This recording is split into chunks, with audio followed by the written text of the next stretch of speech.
ನಮಸ್ಕಾರ ವಿದ್ಯಾರ್ಥಿಗಳೇ, ನಾನಿವತ್ತು ನಿಮಗೆ 7ನೇ ತರಗತಿಯ ಪ್ರಥಮ ಅಧ್ಯಾಯವಾದ ಪುಟ್ಟಜ್ಜಿ ಪುಟ್ಟಜ್ಜಿ ಕತೆ ಹೇಳು ಎನ್ನುವಂತಹ ಕಥಾಭಾಗವನ್ನು ನಿಮಗೆ ನಾನು ವಿವರಿಸ್ತಾ ಇದ್ದೇನೆ.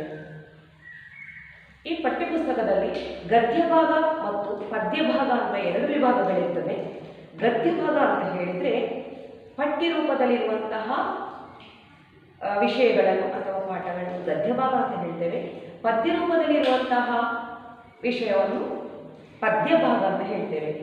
ನಾವೀಗ ಮೊದಲಿಗೆ ನಾವು ನೋಡುವಂತಹ ವಿಷಯ ಗದ್ಯಭಾಗ, ಅದು ಪುಟ್ಟಜ್ಜಿ ಪುಟ್ಟಜ್ಜಿ ಕತೆ ಹೇಳು. ಮಕ್ಕಳೇ, ನಿಮಗೆಲ್ಲರೂ ಕತೆ ಅಂದರೆ ಇಷ್ಟ ತಾನೆ? ಕತೆ ಯಾರಿಗೆ ಇಷ್ಟ ಇಲ್ಲ ಹೇಳಿ? ಸಣ್ಣ ಮಕ್ಕಳಿಂದ ಹಿಡಿದು ಹಿರಿಯರ ತನಕ ಎಲ್ರಿಗೂ ಕತೆ ಅಂದರೆ ಇಷ್ಟ. ಕತೆ ಕೇಳುವುದಂದರೆ ಎಲ್ಲರೂ ಕೂಡ ಬಹಳ ಆಸಕ್ತಿಯಿಂದ ಮೌನವಾಗಿ ಕುಳಿತು ಕೇಳ್ತಾರೆ. ಈ ಕಥೆಯಲ್ಲಿ ಹಲವಾರು ವಿಧಗಳಿವೆ. ಸಣ್ಣ ಕತೆ, ದೊಡ್ಡ ಕತೆ, ಹಾಡ್ಕತೆ, ಕಾದಂಬರಿ, ಹೀಗೆ ನಾನಾ ರೀತಿಯ ಕಥೆಗಳಿರುತ್ತವೆ. ನಮ್ಮ ಅಜ್ಜಿಯಂದಿರು, ಹಿರಿಯರು ಕತೆ ಹೇಳುವುದರಲ್ಲಿ ತುಂಬ ಸಾಮರ್ಥ್ಯವನ್ನು ಹೊಂದಿರುತ್ತಾರೆ. ಹೇಗಂತ ಹೇಳಿದರೆ, ಸಂದರ್ಭಕ್ಕೆ ತಕ್ಕ ಹಾಗೆ, ಸನ್ನಿವೇಶಕ್ಕೆ ತಕ್ಕ ಹಾಗೆ ಹಾಸ್ಯವನ್ನು ನಗುನಗುತ್ತಾ, ಭಯಾನಕ ವಿಷಯಗಳನ್ನು ಆ ಸನ್ನಿವೇಶಕ್ಕೆ ತಕ್ಕ ಹಾಗೆ, ಅದೇ ರೀತಿ ದುಃಖಭರಿತ ವಿಷಯಗಳನ್ನು ಕಣ್ಣೀರು ಹರಿಸುವ ರೀತಿಯಲ್ಲಿ ನಮಗೆ ಕಥೆಯನ್ನು ವಿವರಿಸುತ್ತಾರೆ. ಹಾಗೆ ಕಥೆಗಳಲ್ಲಿ ಕೂಡ ಮೌಲ್ಯಾಧಾರಿತ ಕಥೆಗಳು, ನೀತಿ ಕಥೆಗಳು, ಹೀಗೆ ನಾನಾ ರೀತಿಯ ಕಥೆಗಳಿವೆ. ಈ ಕಥೆಗಳನ್ನು ಕೇಳುವುದರಿಂದ ಮಕ್ಕಳ ಜೀವನದಲ್ಲಿ ಅಥವಾ ಹಿರಿಯರ ಜೀವನದಲ್ಲಿ ಜೀವನ ಪರಿವರ್ತನೆ ಆಗುವ ಸಾಧ್ಯತೆ ಇದೆ. ಆದುದರಿಂದ ಕಥೆಯು ಮನುಷ್ಯನ ಜೀವನದಲ್ಲಿ ಪ್ರಮುಖ ಪಾತ್ರವನ್ನು ವಹಿಸುತ್ತದೆ. ಮಕ್ಕಳೇ, ನಾನೀಗ ಈ ಪಠ್ಯವನ್ನು ಆರಂಭಿಸುವ ಮೊದಲು ನಿಮಗೆ ಕೃತಿಕಾರರ ಪರಿಚಯ ಅಂತ ಹೇಳಿದರೆ, ಈ ಪಠ್ಯವನ್ನು ರಚಿಸಿದವರು ಯಾರು, ಅವರ ಬಗ್ಗೆ ನಾನು ಒಂದಿಷ್ಟು ಮಾಹಿತಿಯನ್ನು ನಿಮಗೆ ನಾನು ನೀಡ್ತಾ ಇದ್ದೇನೆ. ದಯವಿಟ್ಟು ಗಮನವಿಟ್ಟು ಕೇಳಿ. ಕೃತಿಕಾರರು, ಈ ಪುಟ್ಟಜ್ಜಿ ಪುಟ್ಟಜ್ಜಿ ಕತೆ ಹೇಳು ಎನ್ನುವಂತಹ ಪಾಠದ ಕೃತಿಕಾರರು ನಾ ಡಿಸೋಜಾ. ಯಾರು? ನಾ ಡಿಸೋಜಾ. ಅವರ ತಂದೆ ಎಫ್.ಡಿ. ಡಿಸೋಜಾ, ತಾಯಿ ರೂಪಿನಾ ಡಿಸೋಜಾ. ತಾಯಿಯಾರು? ರೂಪಿನಾ ಡಿಸೋಜಾ. ಅವರ ಜನನ 1937 ಜೂನ್ 6, ಅಂದರೆ 1937 ಜೂನ್ 6ರಂದು ಅವರು ಜನಿಸಿದರು. ಅವರು ಸಾಹಿತ್ಯ ಕ್ಷೇತ್ರದಲ್ಲಿ ತನ್ನ ಛಾಪನ್ನು ಮೂಡಿಸಿದ್ದಾರೆ. ಅವರು ಕನ್ನಡ ಸಾಹಿತ್ಯ ಕ್ಷೇತ್ರಕ್ಕೆ ಅಪಾರವಾದ ಕೊಡುಗೆಯನ್ನು ನೀಡಿದ್ದಾರೆ. ಹೇಗೆಂತ ಹೇಳಿದರೆ, ಅವರು ಹಲವಾರು ಕಾದಂಬರಿಗಳನ್ನು ರಚಿಸಿದ್ದಾರೆ. ಅವರು ರಚಿಸಿದ ಕಾದಂಬರಿಗಳು 37, ನಾಟಕ 4, ಮಕ್ಕಳ ಕೃತಿ 28. ಇದರಲ್ಲಿ ಇವರು ರಚಿಸಿದಂಥ ಕಾದಂಬರಿಯಲ್ಲಿ 2 ಕಾದಂಬರಿಗಳು, ಕಾಡಿನ ಬೆಂಕಿ ಮತ್ತು ದ್ವೀಪ, ಇದೆರಡು ಚಲನಚಿತ್ರವಾಗಿ ಕೂಡ ರಚನೆಯಾಗಿದೆ. ಕಾಡಿನ ಬೆಂಕಿ ಮತ್ತು ದ್ವೀಪ ಎನ್ನುವಂಥ ಕಾದಂಬರಿ ಚಲನಚಿತ್ರವಾಗಿ ರಚನೆಯಾಗಿ ಅದು 2 ಪ್ರಶಸ್ತಿಗಳನ್ನು ಪಡ್ಕೊಂಡು ಬಂದಿದೆ. ಮಕ್ಕಳೇ, ಆ ಯಾವುದು ಅಂತ ಹೇಳಿದರೆ, ಒಂದು ರಜತಕಮಲ ಪ್ರಶಸ್ತಿ ಮತ್ತು ಸ್ವರ್ಣಕಮಲ ಪ್ರಶಸ್ತಿ. ಇನ್ನು ಇದು ಮಾತ್ರವಲ್ಲ, ಅವರು ಸಾಹಿತ್ಯ ಕ್ಷೇತ್ರಕ್ಕೆ ನೀಡಿದ ಕೊಡುಗೆಗಾಗಿ ನಮ್ಮ ಕರ್ನಾಟಕ ರಾಜ್ಯ ಆಗಿರ್ಬೋದು ಅಥವಾ ಸಾಹಿತ್ಯ ಕ್ಷೇತ್ರ ಆಗಿರ್ಬೋದು ಹಲವಾರು ಪ್ರಶಸ್ತಿಗಳನ್ನು ನೀಡಿ ಅವರಿಗೆ ಗೌರವಿಸಿದೆ. ಅವರಿಗೆ ಸಂದ ಪ್ರಶಸ್ತಿಗಳು ಯಾವುದು ಅಂತ ಹೇಳಿದರೆ, ಕೇಂದ್ರ ಸಾಹಿತ್ಯ ಅಕಾಡೆಮಿಯ ಬಾಲ ಸಾಹಿತ್ಯ ಪುರಸ್ಕಾರ. ಯಾಕೆ ಬಾಲ ಸಾಹಿತ್ಯ ಪುರಸ್ಕಾರ ನೀಡಿದ್ದಾರೆ ಅಂತ ಹೇಳಿದರೆ, ಅವರು ಮಕ್ಕಳ ಸಾಹಿತ್ಯಕ್ಕೆ ಅನೇಕ ಕೊಡುಗೆಗಳನ್ನು ನೀಡಿದ್ದಾರೆ. ನಾನು ಈಗಾಗಲೇ ಹೇಳಿದಾಗ ಅವರು ಮಕ್ಕಳ ಕೃತಿ 28 ಮಕ್ಕಳ ಕೃತಿಗಳನ್ನು ರಚಿಸಿದ್ದಾರೆ.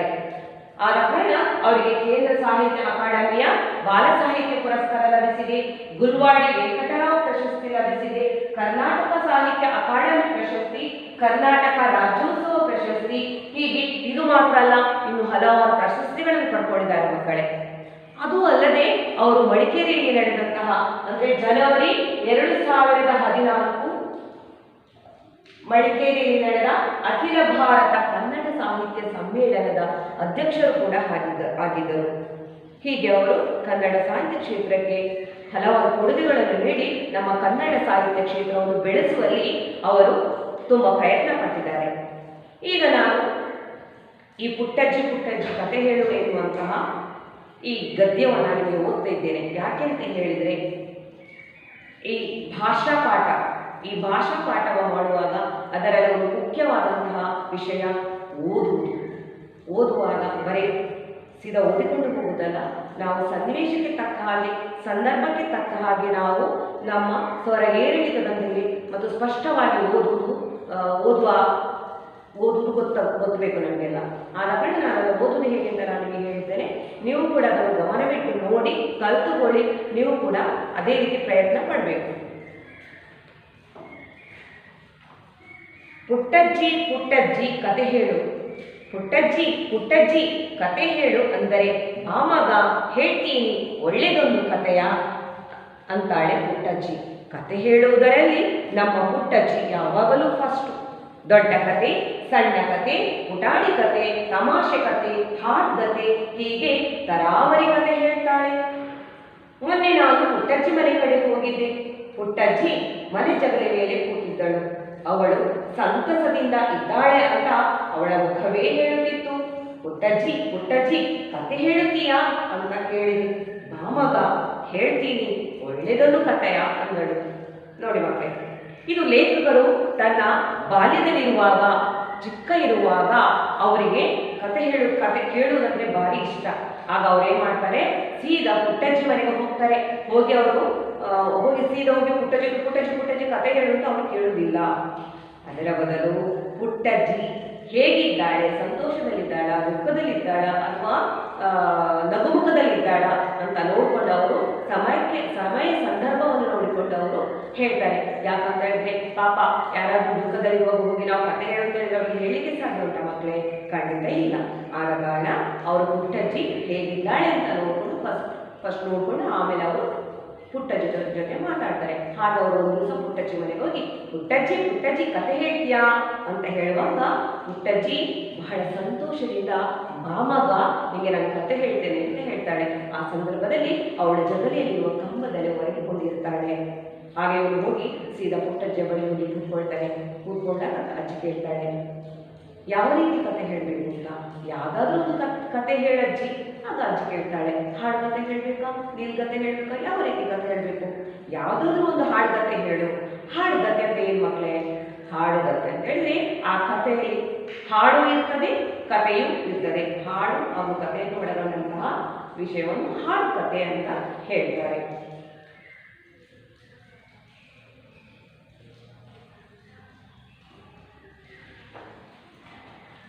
ಅವಳ ಮನೆ ಜಗಲಿ ಹತ್ತಿ ಕಂಬಕ್ಕೆ ಹೊರಗೆ ಕೂತು ಅವಳ ಮುಖ ನೋಡಿದೆ. ಯಾವ ಕತೆ ಹೇಳಲಿ? ಯಾವುದಾದರೂ ಒಂದು ಹಾಡುಕತೆ ಹೇಳು ಅಂದೆ. ಪುಟ್ಟಜ್ಜಿ ಸ್ಪೆಷಾಲಿಟಿ ಅಂದರೆ ಹಾಡುಕತೆ. ಅದರಲ್ಲಿ ಹಾಡು ಇರುತ್ತೆ, ಕಥೆನೂ ಇರುತ್ತೆ. ಪುಟ್ಟಜ್ಜಿ ಗಂಟಲು ಸರಿಪಡಿಸಿಕೊಂಡಳು. ಹಾಗೆ ತಣ್ಣನೆ ಗಾಳಿ ಬೀಸಿದ ಹಾಗೆ ಹೇಳಲಿಕ್ಕೆ ಪ್ರಾರಂಭ ಮಾಡಿದಳು. ಅವಳೇ ಮಾತಾಳೆ. ಲೇಖಕರು ಪಕ್ಕದಲ್ಲಿ ಬಂದು ಕೂತರು. ಪುಟ್ಟದೀಗ ಅಂತೇಳಿ ನಮಗೆ ಏನಾದ್ರು ವಿಷಯವನ್ನು ಶುರು ಮಾಡುವಾಗ ನಾವು ಗಂಟಲು ಸರಿಪಡಿಸ್ಕೊಳ್ತಾ ಇದ್ದಾರೆ ಹೇಳಲಿಕ್ಕೆ. ಯಾಕಂದ್ರೆ ಅಡೆತಡೆಗಳು ಬರದ ಹಾಗೆ ಸ್ವರಗಳು ಸರಿಯಾಗಿರ್ಬೇಕು. ಅದಕ್ಕೋಸ್ಕರ ಅಜ್ಜಿ ಏನ್ ಮಾಡ್ತಾಳೆ, ಗಂಟಲು ಸರಿಪಡಿಸಿಕೊಂಡು ಕಥೆಯನ್ನು ಹೇಳಲಿಕ್ಕೆ ಪ್ರಾರಂಭ ಮಾಡ್ತಾಳೆ. ಆ ಕಥೆ ಹೇಳಿಕೆ ಪ್ರಾರಂಭ ಮಾಡುವಾಗ ಹೇಗಿರ್ತದೆ ಅಂತ ಹೇಳಿದ್ರೆ, ತಂಪಾದ ಗಾಳಿ ಬೀಸಿದ್ರೆ ಯಾವ ಭಾವ ಆಗ್ತದೆ ಮಕ್ಕಳು? ನಮಗೆ ಮೈಯೆಲ್ಲ ತಂಪಾಗಿ ಉಲ್ಲಾಸವಾಗಿರ್ತದಲ್ವಾ? ಅದೇ ರೀತಿ ಪುಟ್ಟಜ್ಜಿ ಕತೆ ಹೇಳುವ ರೀತಿ ಉಂಟಲ್ಲ, ಅದು ತಂಪಾದ ಗಾಳಿ ಬೀಸಿದಂತೆ ಭಾಸವಾಗುತ್ತದೆ.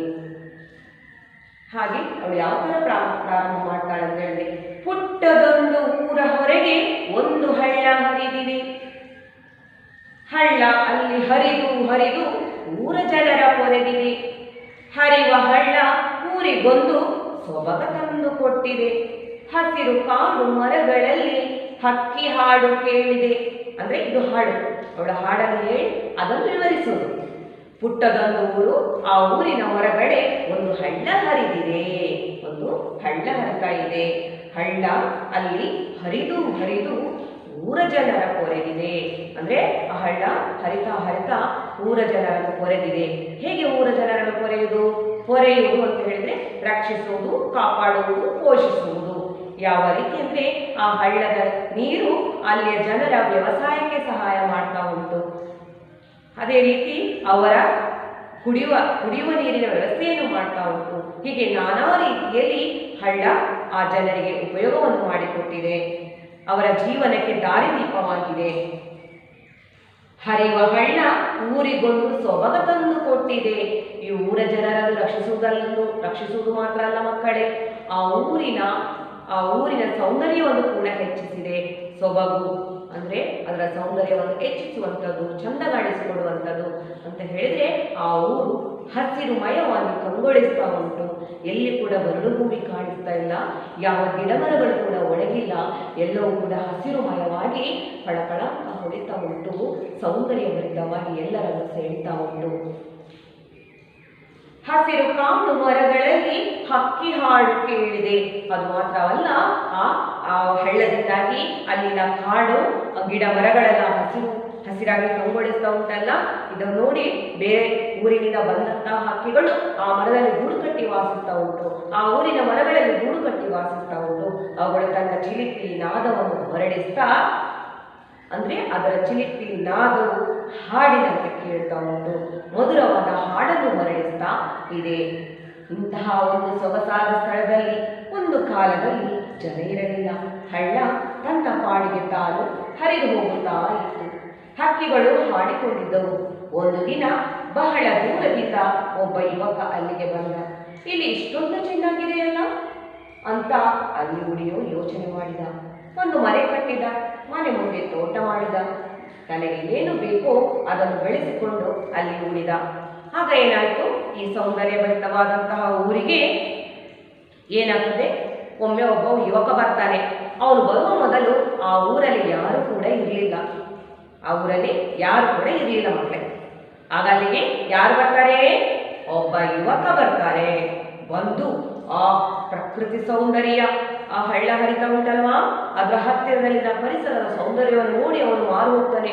ಅಯ್ಯೋ ದೇವಾ, ಎಷ್ಟು ಸೌಂದರ್ಯವಾಗಿದೆ, ಎಷ್ಟು ಸುಂದರವಾಗಿದೆ ಈ ಪರಿಸರ, ಇದನ್ನು ಬಿಟ್ಟು ಹೋಗ್ಲಿಕ್ಕೆ ಯಾರಿಗೆ ತಾನೇ ಮನಸ್ಸು ಬರ್ತದೆ, ನಾನು ಯಾಕೆ ಇಲ್ಲಿ ಉಳ್ಕೊಳ್ಬಾರ್ದು ಅಂತ ಯೋಚನೆ ಆ ಯುವಕನಿಗೆ ಬರ್ತದೆ. ಬಂದ ಕೂಡಲೇ ಅವನೇನ್ ಮಾಡ್ತಾನೆ, ಕೂಡಲೇ ಅಲ್ಲೊಂದು ಮನೆ ನಿರ್ಮಾಣ ಮಾಡ್ತಾನೆ. ಮನೆ ನಿರ್ಮಾಣ ಮಾಡಿ ಆ ಮನೆಯ ಮುಂದೆ ತೋಟ ಮಾಡಿದ. ಆ ತೋಟದಲ್ಲಿ ಅವನಿಗೆ ಏನ್ ಬೇಕೋ ಎಲ್ಲವನ್ನು ಬೆಳಿತಾನೆ. ಅದು ತರಕಾರಿ ಗಿಡ ಆಗಿರ್ಬೋದು, ಹಣ್ಣು ಹಂಪಲಿನ ಗಿಡ ಆಗಿರ್ಬೋದು, ಹೂವಿನ ಗಿಡ ಆಗಿರ್ಬೋದು, ಎಲ್ಲವನ್ನು ಬೆಳಿತಾನೆ.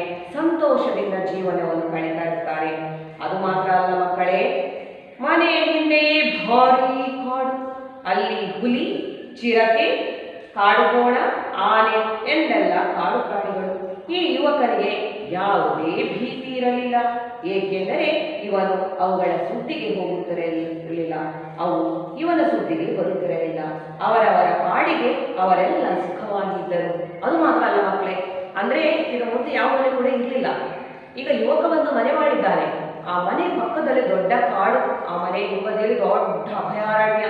ಅಲ್ಲಿ ಬೇರೆ ಬೇರೆ ಕ್ರೂರ ಪ್ರಾಣಿಗಳು, ಆ ಕಾಡು ಪ್ರಾಣಿಗಳು ಯಾವುದೆಲ್ಲ ಹೇಳಿರೋಣ, ಹುಲಿ, ಚಿರತೆ, ಕಾಡುಕೋಣ, ಜಿಂಕೆ, ಹೀಗೆ ಹಲವಾರು ಪ್ರಾಣಿಗಳಿರ್ತದಲ್ಲ, ಆ ಎಲ್ಲ ಪ್ರಾಣಿಗಳು ಕೂಡ ಈ ಕಾಡಲ್ಲಿ ಇತ್ತು. ಆದ್ರೆ ಒಂದೇ ಒಂದು ಪ್ರಾಣಿ ಕೂಡ ಇವರಿಗೆ ತೊಂದರೆ ಕೊಡ್ತಿರ್ಲಿಲ್ಲ. ಇವರಿಗೆ ಅಲ್ಲಿ ವಾಸಿಸ್ಲಿಕ್ಕೆ ಯಾವ ಭಯನೂ ಇರಲಿಲ್ಲ. ಯಾಕೆ ಅಂತ ಹೇಳಿದ್ರೆ ಇವನು ಪ್ರಾಣಿಗಳ ಸುದ್ದಿಗೆ ಹೋಗ್ತಿರ್ಲಿಲ್ಲ. ಆದ ಕಾರಣ ಆ ಪ್ರಾಣಿಗಳು ಕೂಡ ಇವನ ಸುದ್ದಿಗೆ ಬರ್ತಿರ್ಲಿಲ್ಲ. ಇವನು ಯಾವುದೇ ಭಯ ಇಲ್ಲದೆ ಅಲ್ಲಿ ಜೀವನ ಸಾಗಿಸ್ತಿದ್ದ. ಅವರವರ ಪಾಡಿಗೆ ಅವರೆಲ್ಲ ಸುಖವಾಗಿ ಇದ್ದರು. ಇವನ ಮನೆಯ ಹತ್ತಿರವೇ ಪ್ರಾಣಿಗಿಂಡಿ ಇದ್ದಿತ್ತು. ಎಲ್ಲರೂ ಕೂಡ ಪ್ರಾಣಿ ಪಕ್ಷಿಗಳು ಅವರವರ ಪಾಡಿಗೆ ಸುಖವಾಗಿತ್ತು, ಇವನು ಕೂಡ ಸುಖವಾಗಿದ್ದ. ಇವನ ಮನೆ ಪಕ್ಕದಲ್ಲಿ, ಅಂದ್ರೆ ಯಾರ ಮನೆಯ ಪಕ್ಕದಲ್ಲಿ? ಯುವಕನ ಮನೆಯ ಪಕ್ಕದಲ್ಲಿ. ಯುವಕನ ಮನೆಯ ಪಕ್ಕದಲ್ಲಿ ಒಂದು ಪ್ರಾಣಿಗಿಂಡಿ ಇದ್ದಿತ್ತು.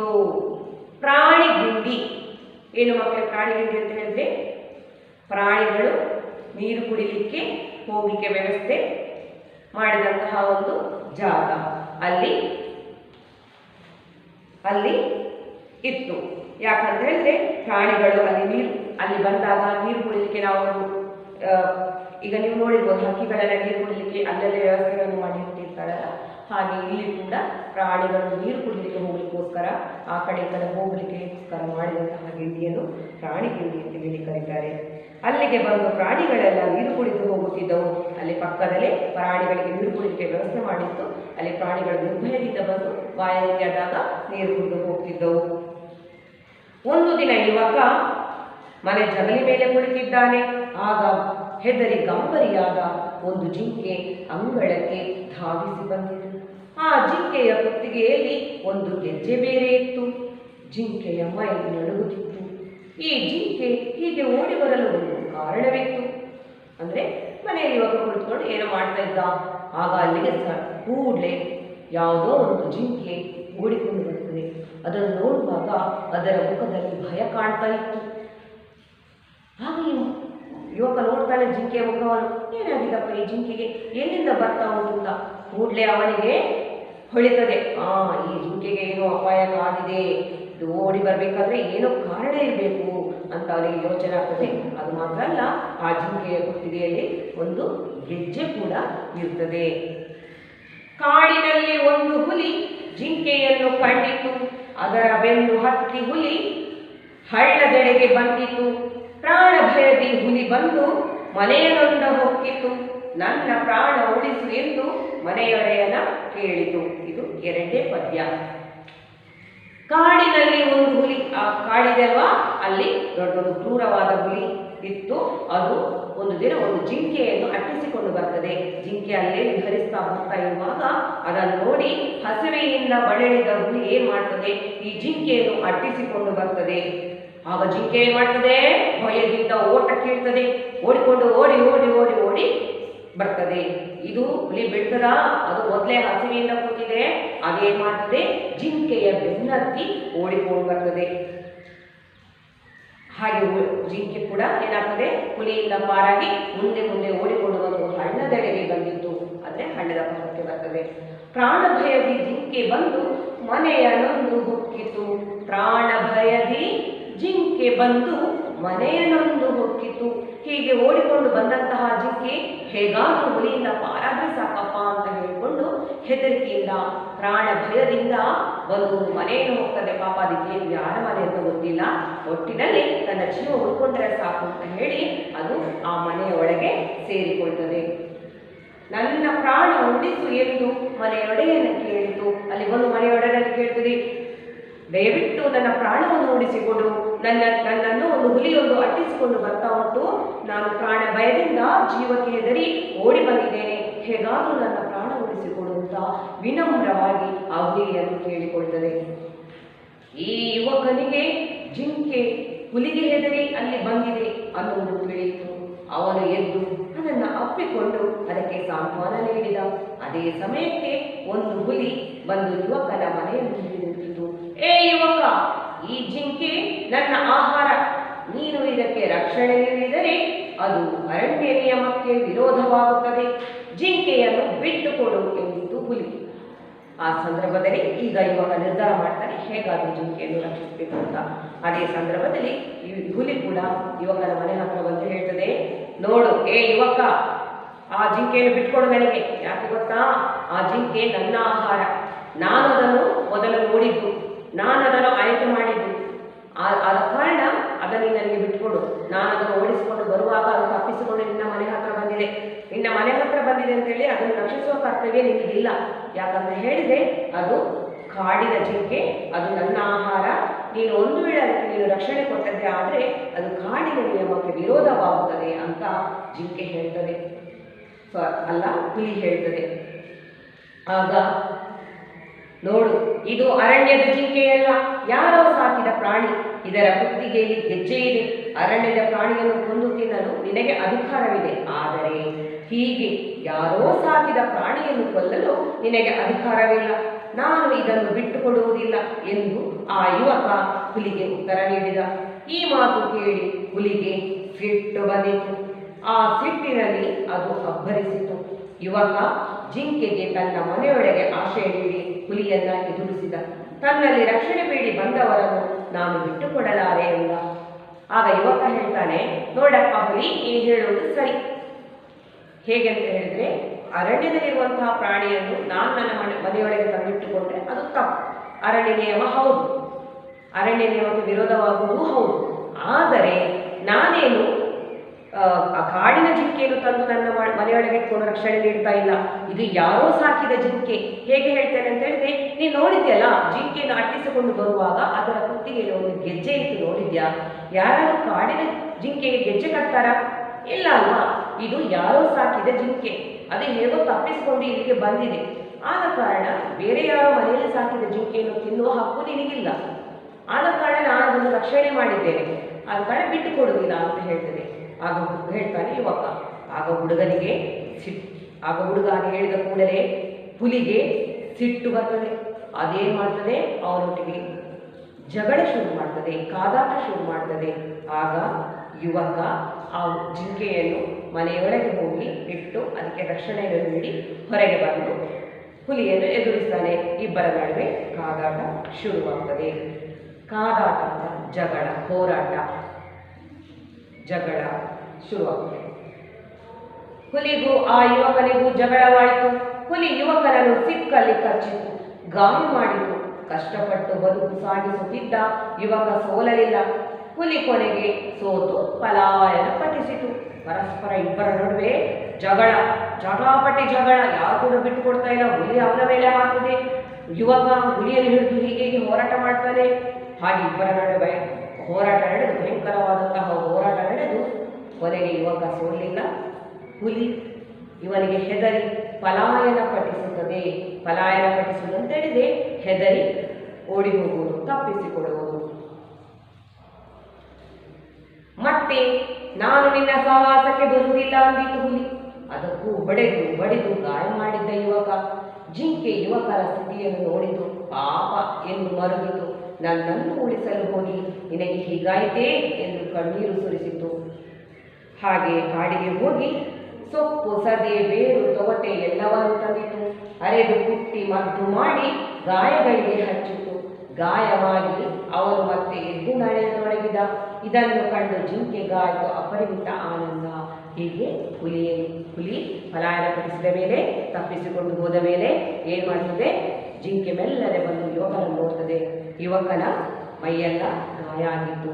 ಕೂಡಲೇ ಕಾಡಿಗೆ ಹೋಗಿ ಔಷಧೀಯ ಗಿಡಗಳನ್ನು ತಂದು ಅರೆದು ಆ ಸಾರನ್ನು, ರಸವನ್ನು ತೆಗೆದು ಆ ಯುವಕನ ಗಾಯಗಳಿಗೆ ಹಾಕಿ ಯುವಕನ ಗಾಯವನ್ನು ವಾಸಿ ಮಾಡ್ತದೆ. ಗಾಯ ಒಣಗ್ತದೆ. ಮತ್ತೆ ಯುವಕನ ನೋಡಿದಾಗ ಅವನಿಗೆ ಸಂತೋಷವಾಗ್ತದೆ. ಇನ್ನು ಇದರ ಕಥಾಭಾಗ ಇನ್ನು ಮುಂದುವರಿತದೆ ಮಕ್ಕಳೇ. ಮುಂದಿನ ಅಧ್ಯಾಯದಲ್ಲಿ ನಾನು ಮಾಡ್ತೇನೆ. ಈ ಕಥೆಯನ್ನು ನಾನು ಮುಂದಿನ ಅಧ್ಯಾಯದಲ್ಲಿ ವಿವರಿಸ್ತೇನೆ. ಇಲ್ಲಿ ತನಕ ನಾನು ಏನು ಮಾಡಿದ್ದೇನೋ ಅದನ್ನು ಚೆನ್ನಾಗಿ ನೀವು ಮನೆಯಲ್ಲಿ ಓದಬೇಕು, ಮನನ ಮಾಡಬೇಕು. ಮುಂದಿನ ತರಗತಿಯಲ್ಲಿ ಅದರ ಬಗ್ಗೆ ನಾನು ಕೇಳಿದಾಗ ನೀವು ಅದಕ್ಕೆ ಉತ್ತರಿಸುವ ಸಾಮರ್ಥ್ಯವನ್ನು ಕೂಡ ಹೊಂದಿರಬೇಕು. ನಮಸ್ಕಾರ.